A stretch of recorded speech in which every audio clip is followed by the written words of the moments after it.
the high-end performance drift world, the Yokomo YD2 has been synonymous with performance and appeal for a long time.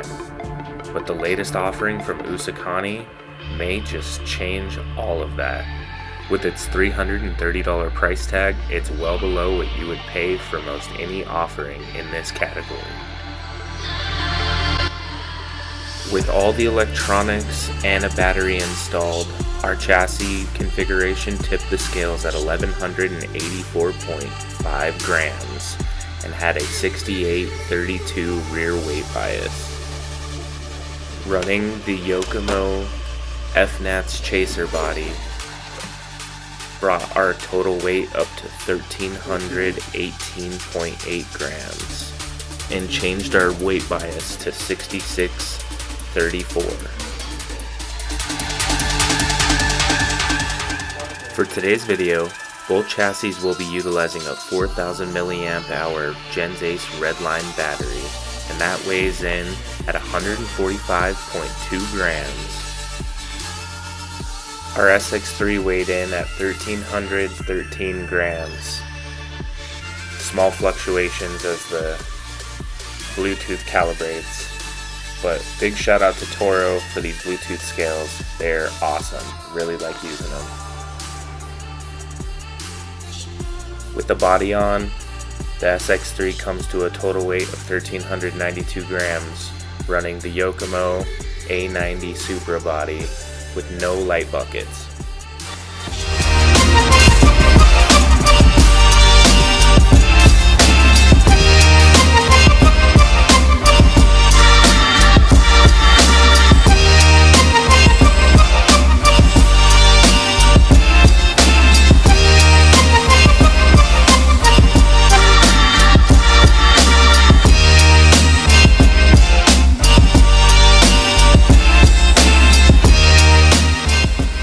So during some of these first shakedown laps, I was really caught off guard with how much grip this car had from the box.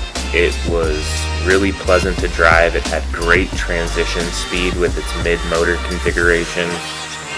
And I mean, it was just really putting the pressure on this SX3 within a couple test laps and kind of getting a feel for where the power band was at. Now keep in mind, this is pre-tune on any of the electronics. We have not tuned the Reve-D servo, we have not tuned any of the Accuvance electronics, we have just set them up in a box stock configuration. The two changes to the chassis have been some Yokomo big bore dampers so we could get a little splash of purple, and because the parts in the Yokomo dampers are still superior to the dampers that you'll find in the Usukani kits. Definitely something I think they could work on, or maybe they could offer a kit without them and cut the cost down even further than they already have. Look at that action. Give me that door, Eddie. I'm coming for it, bro.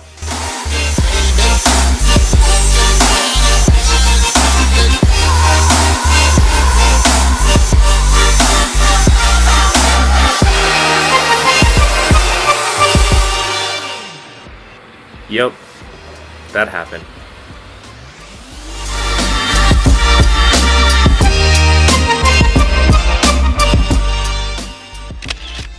Eddie, I took a picture just so you never forget.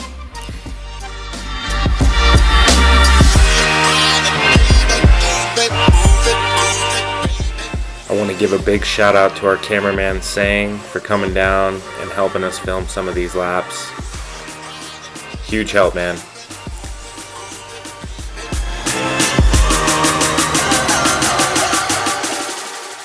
If I had to say from a box stock standpoint, this car definitely leads better than it chases.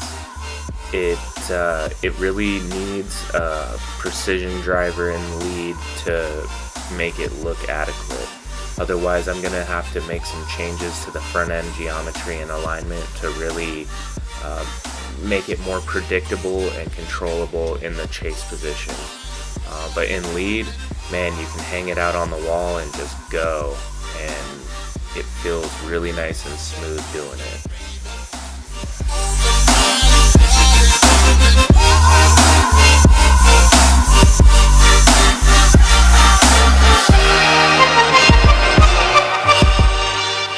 I also want to give a big shout out to our dude Brandon for helping me film some of the laps later in the evening.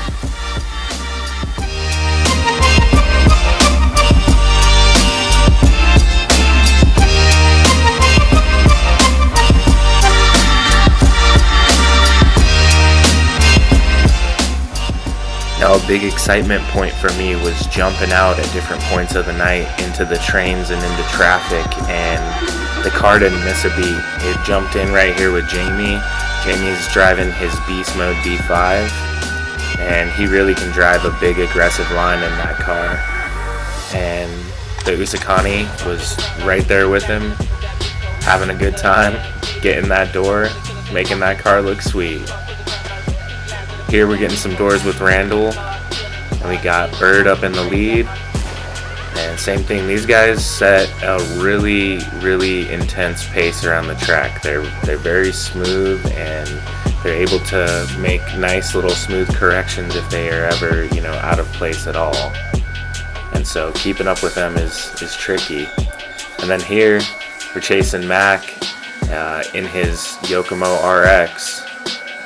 And same thing, that RX can really put the angle out there, and it has lots of traction, but this Usukani was just right there, chomping at that door. I had a really, really good time chasing Mac, and I'm really looking forward to adding some seat time on this chassis. It's got a lot of promise and potential, and I think it's really going to become a staple at our local track. We'll catch you next week.